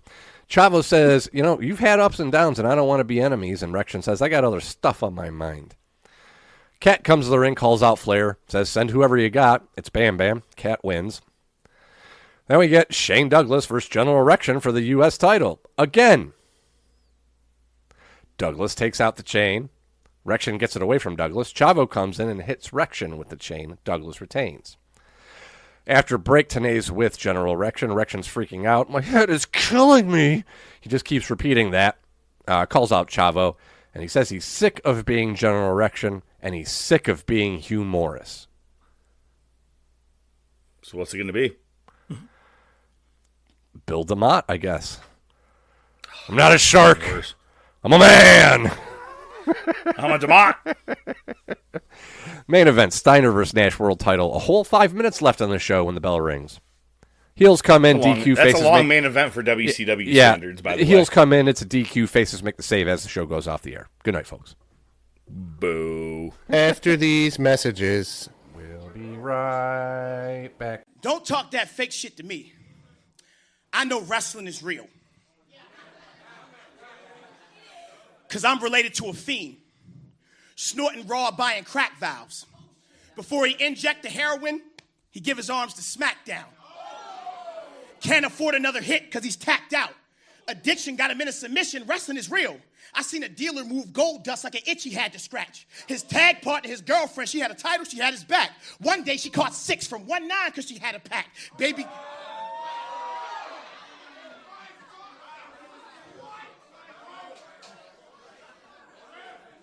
His girlfriend was his tag partner. She had a title. She had his back. One day she caught 6 from 1-9 because she had a pack. Baby girl wanted a ring. Ended up in a casket match. You know how many brothers... You know how many brothers are still caged in a steel cage, trying to get over, no way out when you're lost within, held down by the system, the prison's a pin. 1 ounce get you 3 counts, I know it's hell in that cell. Young boys rot till they turn nitro, I know it's held in that cell. Pops become props in this theater of the country, so their sons grow to trouble you, hurting their divas, making RIPs out of WCWs. Or murdered over Jordan, watch a clothesline crumble you, turns men like me, Triple H, because now I gotta hurt, hunt, or humble you. Wrestling is real. Christians go over the edge for a ruthless war. Christians go over the edge for a ruthless war. Street legacies and hood pedigrees just mean they'll shoot you more. Or they robbing, masked up, flipping when they loot your door. I'm at rock bottom.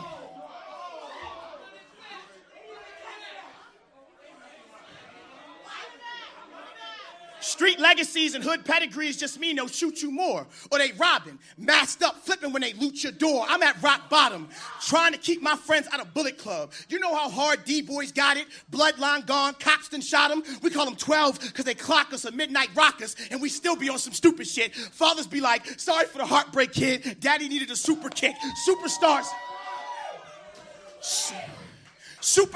press for a high to touch their soul, uplifting a block that ain't nothing but a dusty road. The code is NWO, not win often, no win options, guns involved, something from the hip, toss them, or it's RKO, run knuckles or off them, you go to work, job got you in a chokehold, can't afford to pay the heat because your house is stone cold. But you still want to be stunners, workers till we die, we don't get a rest spot. Sharpshooting the needy, they in a Brett lock or in a guillotine waiting for that neck chop. Don't you speak up, you see how they X-pop? Your leader shows flair, he getting his chest pop. What they do that to your figure for? So they can make up your pain like a scorpion on your torso, that stings. When they put down a power bomb, anyone who's saving us left with mental scars, now we got a WrestleMania. You know why wrestling is real? The Undertaker is undefeated. Parents turn John Cena, you never see him. Punks control the cult of personality. Wrestling is reality. From entrance to your tombstone, you will be grappling with God. No holds bars. How we feeling?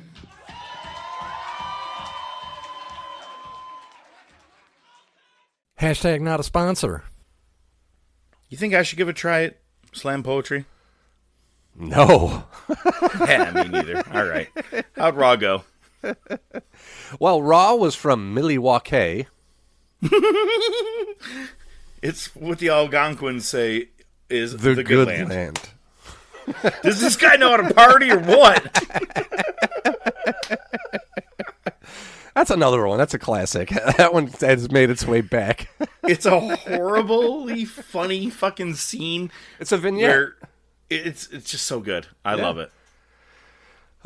It's the go-home show for the Rumble. It's great because they open with the same Martin Luther King package that they did last year. Yeah, 100% to a T. It's like, literally the same. Voiceover and everything. It's great. I mean, at least they do Martin something, Luther right? King. He was a god. Something like that. Yeah, let's stop. Yeah. It was Vince voiceovering is what It I'm was. saying. I 100% agreed. Yes. And if he worked for me, he'd be fired. Yeah. Well, we open with Edge and Christian and Lita versus Right to Censor, specifically Val Venus, Steven Richards, and Ivory. South Sign, Lita, I'll feed your need. Back that up. Say that again. Edge and Christian and Lita versus Right to Censor, specifically Val Venus, Steven Richards, and Ivory. I didn't know she tagged with Edge and Christian. Maybe I missed Raw this week. Maybe. Lita? Yeah. Yeah. Even though she's usually with the Hardys. And I can... Did I put Edge and Christian? Jesus fucking Christ. Yeah, good call. Shows you how much I'm paying attention. Let me update my I was notes like, maybe we watched two different shows this week. Hey, I like we've how been you're doing- adjusting it now. For who We've and been what? doing Just this for fucking almost say 5 Hardys. years, bro. Come on, we've been doing this for almost 5 years. I'm allowed a mistake here and there. Anyway, there was a sign citing. It said, Lita, I'll feed You know your need. fuck all about any... I don't know. Well, it's fine. At least it's not before 96. On Heat, they showed a clip. Heat was on MTV. Ivory issued a challenge to China at the Rumble, and China comes to the ring during this match, rolls Ivory back on the win. Lita hits a twist of fate for the win. China gets on the mic post-match and cuts a promo on Ivory and says, I accept your challenge. So apparently China's going to have a match at the Rumble. Even though she's just been complaining the last couple of weeks about her neck. That she may have to retire, yeah. Not whatever. Why? Because wrestling. Limo arrives. It's Steph and Triple H. They head to the ring. Triple H says everybody's telling him to kick Austin's ass, and nothing would make him happier. But unless he's physically provoked by Austin, he's not going to do it. Going to leave him alone. I saw another sign that said, Steph, lay by your dish. That's fucked up. I've heard make me a sandwich and shit like that, but lay by your dish is a fucked up. Yikes. That's a good one. Yeah. That person beats his wife. All right. Anyway.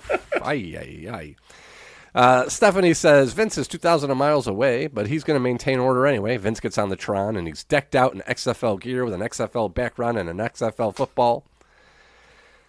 And he says if Triple H and Austin clash, serious consequences for both. Triple H, if you touch Austin, you will lose your number one contendership. If Austin provokes Triple H, Austin loses his Rumble spot. And Vince books Austin in a six-man tag tonight. It's going to be Austin and the Dudleys versus Edge and Christian, for real, and Angle. Tell Steph I have my cell. Don't hesitate to call. Triple H cuts a promo on Angle. Angle comes out. Says he's disappointed in Stephanie. You blew it, babe. Angle says, I had to get somebody in my corner, and it's Trish who comes out. Trish says, hey, whether it's Vince or the champ, I love a man who's on top. Steph says, well, since the word no is not in your vocabulary, books Trish versus Jackie tonight in a spanking match. Trish, you've been a good whore. You've been a good whore. You service me like no other.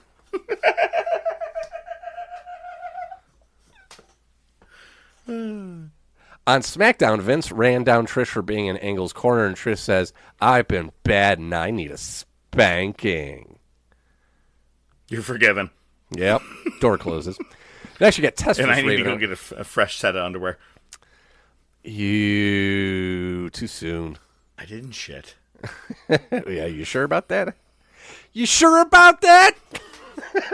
I do have to say this, though, before I forget, because I'm likely going to. I decided to go a touch ahead because I had time. The Wire is out of my life. So, after watching Sin and all this stuff, I actually went ahead and watched Royal Rumble. And there's a point during the Rumble, at some point, Jim Ross goes, oh, that was like an XFL kind of kick. And I was like, oh, Jesus Christ. Like, how much they're pushing XFL at this point. And you're like, him coming out. And I was like, oh, my God. And it's going to be gone in 2 months. Yeah, pretty much. Yeah. Ooh, boy. Let's see. Test versus Raven, hardcore title match. Hardcore Holly brings a ref to the ring again. Then Blackman comes in. They end up in the back. Regal takes out Test. Raven retains. And again, heads to the car, has somebody waiting for him. And they drive off. Rocks with Kevin Kelly. I typically don't go too much into depth on these backstage interviews unless they mean something. I do love, though, that Rock, every time he's with Kevin Kelly gets about 3 words out. Rock does talk to the hand. Crowd pops. Rock soaks it in. Finally, The Rock is back, yada, yada. And he does his promo. This week, he decided since it's MLK Day, let's fucking just do the version of I Have a Dream. I mean, he's half black, so I guess he can get away with it, right? So next you get, I don't care either way. I'm just saying, it was, either way, it didn't need you really don't need to, clarification. you can leave that one alone. Probably Vince's idea. You and your uncle. And your uncle. Hey, Dad, no, not at all. Don't you dare. I still can't believe I got that on the first shot. Still, yeah, I know, right? Yeah, well. Best day of my life, honestly. Like, we should have quit the podcast right there. We should have quit a lot times. Fucking show sucks. We may after today. Let's keep going. Who the fuck out. Knows? Triple H is on speakerphone with Vince, and God damn it, he goes, Vince, I was talking to Drew Carey the other day. He's a big fan of mine. He wants something to do with the Rumble. Great. Is it really this year? It is. And God it's because he was setting up there was going to be a pay-per-view the day of the Super Bowl that he was a part of. They had a bunch of comedians and stuff that you would buy, and it has to do like previously with the Super Bowl. He was trying to cash in on it, and he thought, why not work with the WWE on this? Outstanding. Failed experiment all around, and I fucking hate, dude. Next week we're going to be talking about a little thing I like to call Pizzagate 2001. When I rewatched the Rumble, this part to me kind of fell flat because I just didn't give a fuck during the moment of it. The moment you think about it, you're like, God damn it, I'm that person I hate in like 2026. Out number 17. Here's Bushwhacker Luke. Why? Motherfucker, this is who's going to WrestleMania. So, Drew Carey being a part of the Royal Rumble next week, I fucking hate. I goddamn hate. I hate when they do dumb shit like this. Fuck them. Fuck them in the ear. Fuck them in the other ear. Fuck them in the other ear. Fucking WCW already did Jay Leno. Lano. Either way. Sucked either way. Actually, you know what? I was never a Leno guy. Fuck him. Fuck him in the ear. Him or his chin. Anyway. Triple H is on the speakerphone with Vince, and they do the Drew Carey thing. And Steph says, hey, Rock's not happy about tagging with Taker tonight. And Vince says, okay, well, how about Rock partners with Kane and Taker partners with Rikishi? Yeah, that's it. That's the ticket. And yeah, that's what they do, and that's the next match. Kane takes out Rikishi with the ring bell, then chokeslams Rock, his partner, and then just leaves. And we're starting to see the breakdown. We're at the point where Taker is in his Jim Morrison phase, shall we say, where he's not really at prime condition. He's starting to put on some weight. He's a little out of shape. He's a little banged up because he goes to try the last ride, but can't get Rock up. Drops him. Not as bad as the whole Roman Reigns thing, but sure. And has to try again. He does it the second time, gets the pin.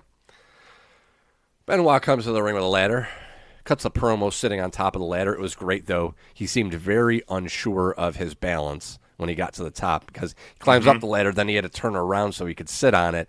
And he's like, oh, God, these dress shoes, they just ain't working for me, brother. It was funny. How I feel when I'm at the top of a ladder and I got to turn around. I'm like, this is falling. Yeah, tell me about it. So Jericho challenged Benoit to an IC ladder match at Rumble. And he's like, I got a little video here to celebrate the history of Jericho versus Benoit, because they have had a lot of matches at this point. And it's basically just a highlight reel for Benoit. And then Jericho comes in from behind, knocks Benoit off the ladder. Dudley's get jumped backstage by Edge and Christian. We cut back to Triple H and Stephanie. Triple H wonders if Austin will take on Edge and Christian by himself, or Edge and Christian and Angle by himself. Steph says, I think I need to call my dad. Why? He's in meetings. Leave him alone. Jesus, can't you fucking figure it out? It's Daddy's girl. Yeah. Hardcore Holly versus Blackman. Blackman shoves Teddy Long to the mat, then Holly dumps Teddy Long to the floor. Long's like, well, fuck this. I'm done with that. Two refs come out and try to stop him. He's like, no, fuck that. Blackman realizes there's no ref. That allows Holly the advantage. Holly hits a shot with a metal sign and then just leaves. So no contest. Vince is on the speakerphone again. Austin can ask around for new partners or he'll be on his own. And Vince asks, hey, by the way, while I got you on the phone, how is everybody? How's Rock? How's Kane? How's Trish? How's S.A. Rios? How's he doing? And I love how he goes from Trish to S.A. Rios. I thought that's like if you didn't know, tell me your career's over without telling me your career's over. I was just gonna say, like, tell me you're the biggest jobber on the roster when he's like, who's the worst person we got? S.A. Rios.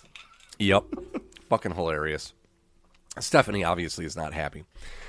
We get Trish versus Jackie in our spanking match. Both come to the ring with leather belts. Angle comes to the ring, distracts Jackie. Angle tries to pull Trish out of the ring, but Jackie grabs Trish's pants, exposing her ass, spanks her, so I guess Jackie wins. For a one-on-one match, I saw 3 people spanking in that match. Yeah.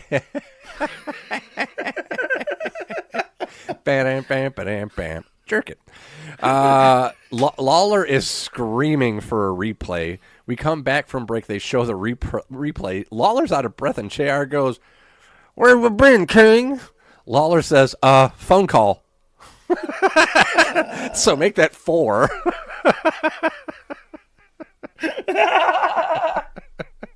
Wait, did you watch the match? 5. Lawler did. Yeah, K-Quick's with Too Cool now. They take on Taz and Kai and Tai. Taz chokes out K-Quick for the win. Angle's with Trish. Angle tells Trish, go ahead, go to the hotel, go ice that thing or whatever. We get Stephanie with Triple H. Stephanie has an idea about the Austin match, and she whispers to Triple H. So we get the main event. It's Austin versus Edge and Christian and Angle. And as soon as the match starts, APA's music hits, and they're going to be Austin's partner. You ever think about what a great stable Austin and the APA could have been? Oh, my God. That would have been fucking fantastic. With how Austin used to come in and raise hell, that would have been a great stable. Yeah, absolutely. I mean, it was a perfect match, especially at this point in Austin's career. He's over as hell. He didn't need to wrestle as much. He obviously couldn't wrestle as much. Yeah, well, there's that too. Yeah, no shit, right? So this match just pretty much turns into Angle versus Austin. Triple H comes to the top of the ramp. Austin gets the win. He sees Triple H. Hunter gets on the mic, heads towards the ring, says, it's been a long time coming. I'm happy to finish it here and now. Triple H tells Austin he's going to give him the first shot, and he just keeps baiting Austin. I thought you were a man. Hit me, you punk. Austin gets a chair, thinks better of it, flips Triple H off, heads to the back. And as Austin gets to the top of the ramp, Triple H goes, I knew it. I knew you were nothing but a big pussy. And Austin says, fuck that. I don't like people playing on my phone. Sprints as much as Austin can sprint back to the ring. And waddles. And as soon as Austin starts sliding in the ring, Angle comes in. Angle slammed to Triple H. And Austin, for like half a second, is like, what the fuck? Well, yeah, sure, fine. Austin hits a stunner to Angle. And yeah, fans go home happy. God damn, somebody's couldn't take us. I'm glad you did that. Oh, man. So, yeah, Royal Rumble 2001, man. Excited to talk about that next week. We got some good stories to talk about. That I'm more excited about Pizzagate than I am the actual event. To be honest, that's all I'm excited about talking about. And I'm not sure when I should be sprinkling it in. Before, after, mid. We're going to have to figure that part out. I got some ideas. Before we get there, we got one final topic of the week. We're going to talk about the guys who sell the most when it comes to the moves, the guys who can sell and make you believe they actually got hurt. Let's talk about the greatest sellers of all time in this week's Top Topic. Ladies and gentlemen, it's now time for... Best there is, the best there was, and the best that there ever will be. Hold 2, arm bar. Sodas rule. Yeah, they do. Hold 3, the moss-covered, 3-handle family gradunzel. It's me, Austin. Just when they think they got the answers, I change the questions. I did it for The Rock. This week's Top Topic. You know something, Mean Gene? John Cena. Wrestling's not fake. The Rolex wearing one. Diamond ring wearing one. Kiss stealing. Woo. Wheeling dealing. One. Limousine riding. One. Jet flying. One. Son of a gun. Woo. Sierra.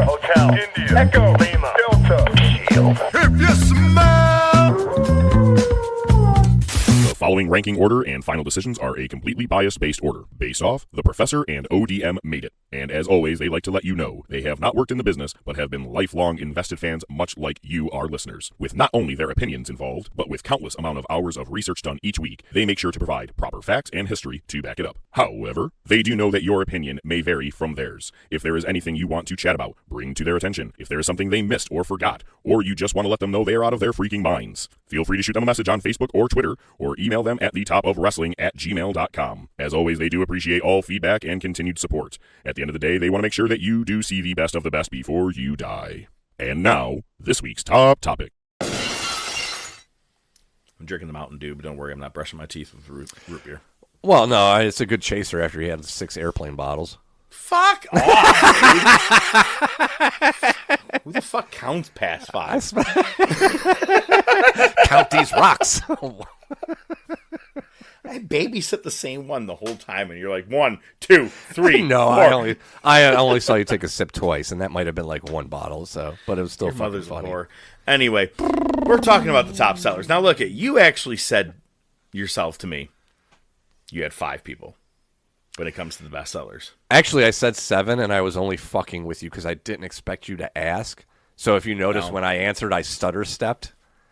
Okay. I actually have 13. Oh, you fucking piece of shit. All right. So, do you want to go like full list? I give a couple, you give a couple. I didn't rank. So if we're not going Same. to rank, then let's just go back and forth. We'll do 2 and 2. I have 2 people I'm keeping to the very end as I think they are the very best of all time. Okay, I like that. Okay, I'll start. Rick Rude. Man, anybody who had to deal with Ultimate Warrior as much as he did deserves a medal. But great bumper. Mm-hmm. And 1, 2, 3 Kid. He faced a lot, and I'm not talking X-Pac or things like that, but I'm talking specifically. Yeah, 1, 2, 3 Kid. He faced a lot of big guys, and they tossed his ass around like he was just a piece of fucking dried up spaghetti and fucking no problem. So, yeah, I liked how he would bump for everybody and made it look like he was being murdered even though he was fine. Yeah, with his size, too, that definitely helped. I had Rick Rude on my list. Mm-hmm. Okay. I did not have 1, 2, 3 Kid. I'll go with Ricky Steamboat. Man, I didn't put Steamboat on here, and I probably should have. Yeah, so I just think that, it's easier to overlook him. He's one of those guys that just, man, it's hard to point things out about Ricky Steamboat that made him so good. He actually made Ric Flair look really good. Yeah. Like a real threat, and I know what you're saying. Yeah, so, I think that's a good choice here. I'll go with a hot takey one because I have this person on the list, and honestly, if I were going to rank these, I would probably put him way at the bottom, maybe even an honorable mention, but Terry Funk, for what it's worth. No shit. He was in my next 2. Oh, wow, there you go. Okay. I think Terry is, a lot of people, I actually looked up some lists. I was curious to what other people would say. And Mick Foley's on there, and I'm not sure if you have Foley on yours, and if you do, fine. I think Funk is way better at selling than Foley was. Funk made you look like, it made you feel like, wow, that was the last one. Look at him. He's out on his feet before he falls down. He was, I think Funk was probably one of the best of all time when it came to being a seller. All right. Well, that was your second one right there, right? Yeah, I did. Actually, no, yes, I did Steamboat, then Funk. Yep. Jerry the King Lawler. Yep. He made faces look good. The way he was... Did you say you had him too? Mm-hmm. Okay. He made faces look like they were getting their redemption finally. Mm-hmm. And he was getting, reaping what he sowed, and I loved it. The other person I think who's actually good in the more recent years is The Miz. I think he makes a lot of faces look pretty good. He's not there to be your main guy. I mean, he wants to be, I'm sure, as the main event guy. He had his moments, but anything you throw him into, he sells like a motherfucker, and he looks good doing it. Mm. Absolutely. No, that's a good call.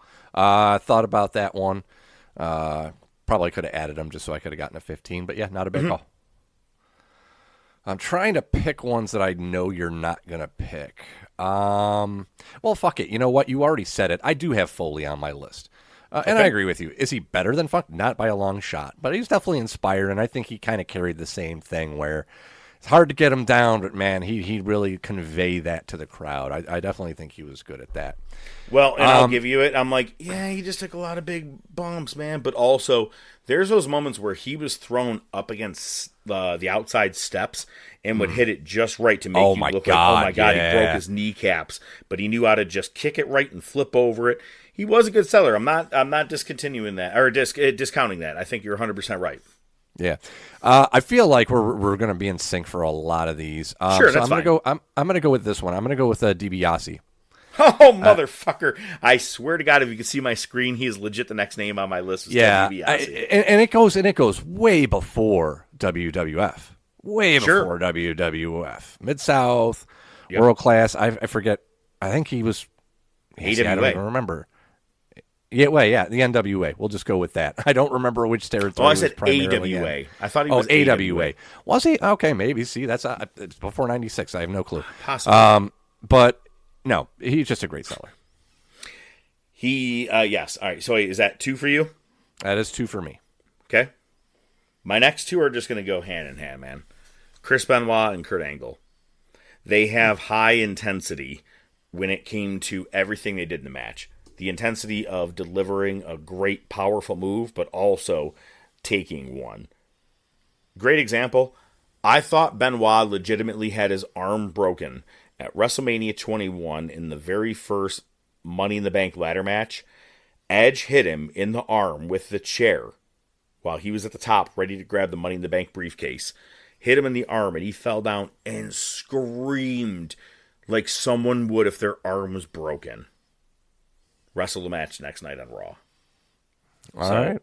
I think Benoit was a great seller.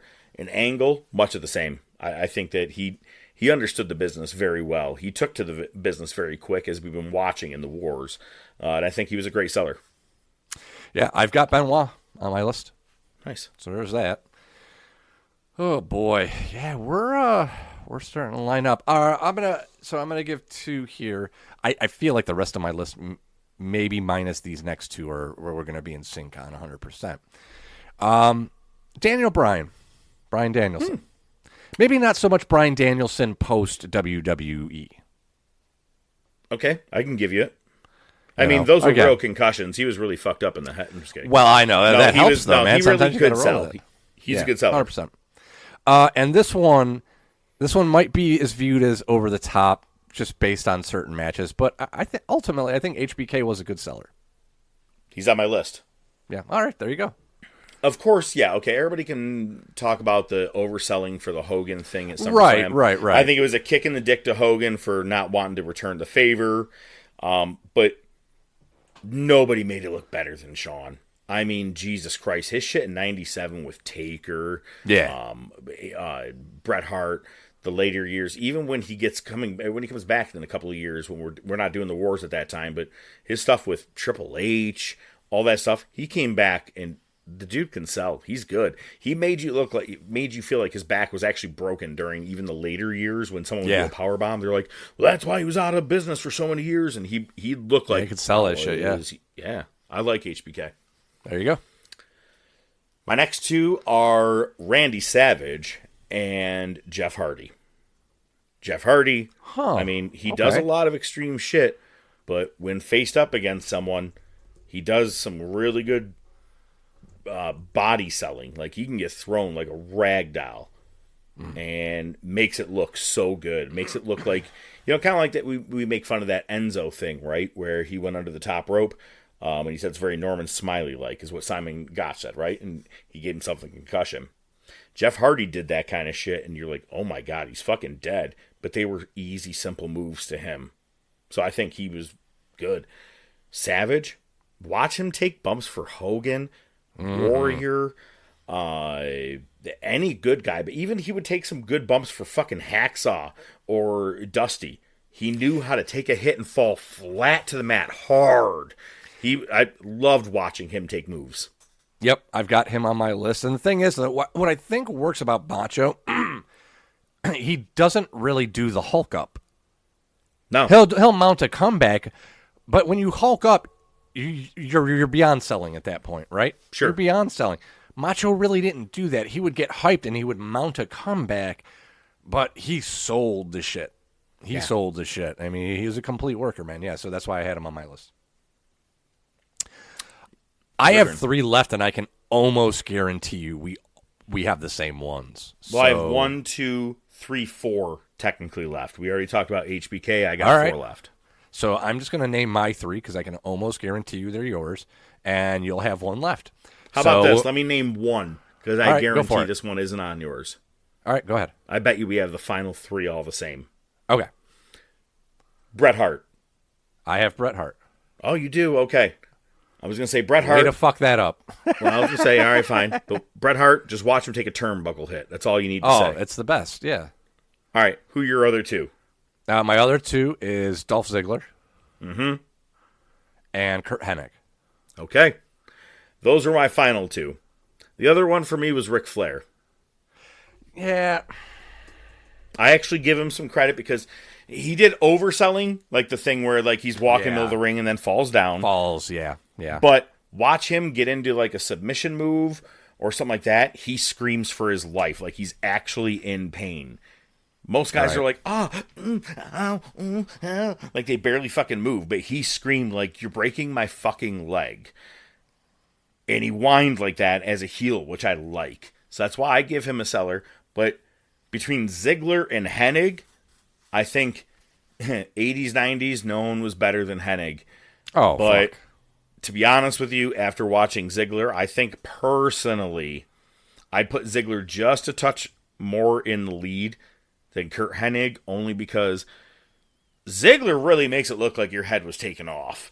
I think that Hennig did some great bumps, kickbacks where like he does a bump and does like an extra throwback. Let's say if you were hit off the turnbuckle, he was good at selling.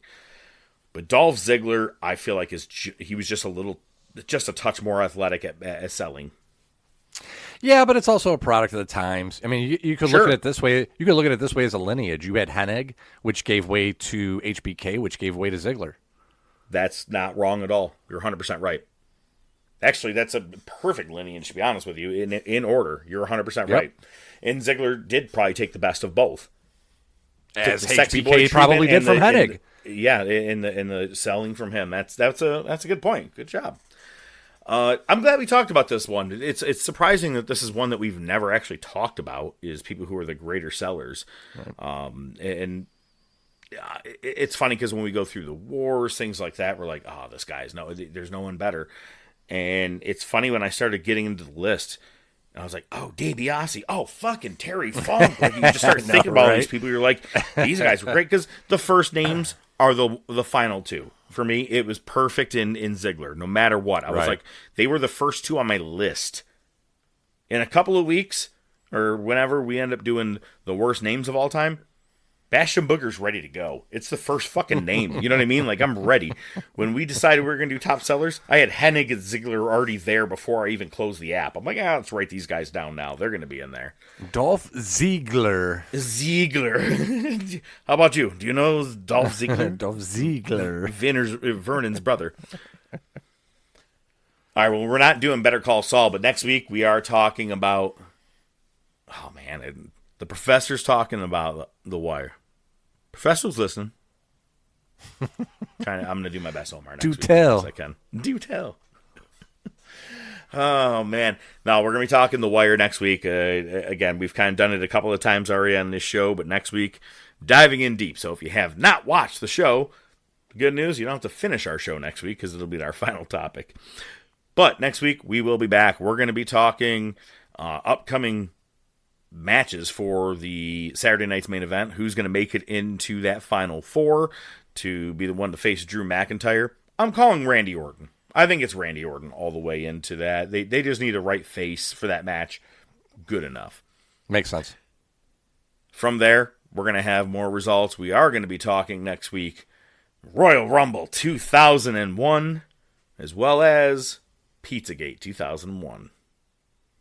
We haven't given much out on the conversation about this, have we? We've referenced it in the wars a lot of times, but probably not for more not than a the couple story minutes. itself. Not the at one time you laid out the general premise and some high points, but not anything in depth. I know that this is a saga only equal to the Odyssey, and I'm looking forward to it. Can't wait. I'm not gonna lie. So, again, my life has been very sad without Omar McNulty. McNutty. I might be eating a pizza while you talk about this story. That's fucking funny. But since I don't have that, I've had time, right? And I said I already watched Royal Rumble 2001. And as I was going through, I was like, oh, yeah. Oh, this is how I was feeling right here at this time. Yeah. Oh, fuck, this match happened? Couldn't even know. No, didn't know. And I was like, oh, shit. And I was like, because things were boiling up so much that I blacked out. I hated him so much. But, like, to the point that I paid for this fucking show, and I didn't watch it. Don't worry, the pizza shop ain't open yet. Fuck you. All right, man. Next week, the Monday Night Wars. It's Royal Rumble 2001. Next week, we're back. We are the Top of Wrestling Podcast. I am the Professor. I bid you farewell. He's ODM. Ayo. Here's his last Ayo. Words of the week. Ayo. Thanks, Professor. Ayo. Ayo. Great list. I had the over-under on things we would have in common at 5.5. We definitely eclipsed that. And I didn't get all the way up to 15. I probably would have had Flair and Angle on that list to round it out. So, yeah, we definitely were synced up on this one. But I thought we'd agree about 10, so that's about where I thought. Bingo. Yeah, we were over that, definitely. But, again, somebody who didn't make the list is our listeners. Because you got to be one hell of a seller to act like you like this fucking show.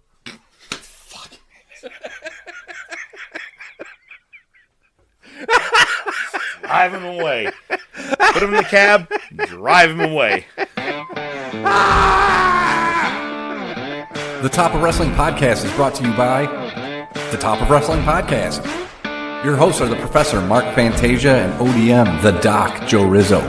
Feel free to reach out to the show by email at thetopofwrestling@gmail.com, on their Facebook page, Twitter page, Instagram page. Remember to subscribe, like, and share. You can listen to the show on most popular platforms, including iTunes, Spotify, Podbean, Amazon Music, Pandora, and YouTube. Without your continued support, it would be just some guys talking wrestling, which is pretty much what it is anyway. Good night, folks.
So yeah, I don't know who made this fucking picture, but I mean, it works. It has the beaver. Great.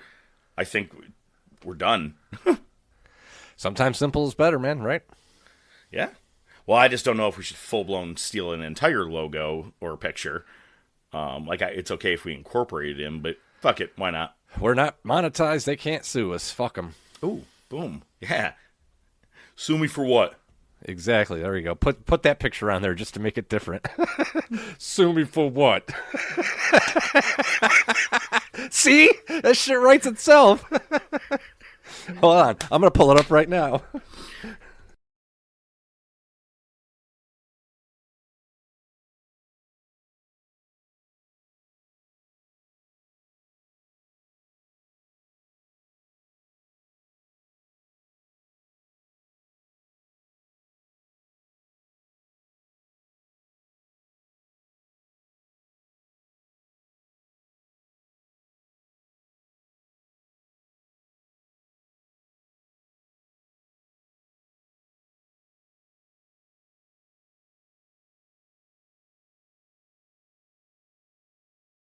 Oh, cool. My monitors just did something weird. Hold on. Fuck it. What is it? The Day of the Gremlins? I like that you did the Mean Gene. Fuck it. Luckily, it shouldn't affect the Audacity. Hold on. I think I got some janky adapter. The audacity of this monitor. All right. Well, I got both my monitors back. That's a good start. And it's still recording. Okay. All right. We should dive in before something else gets really fucked up. Seriously, get it started.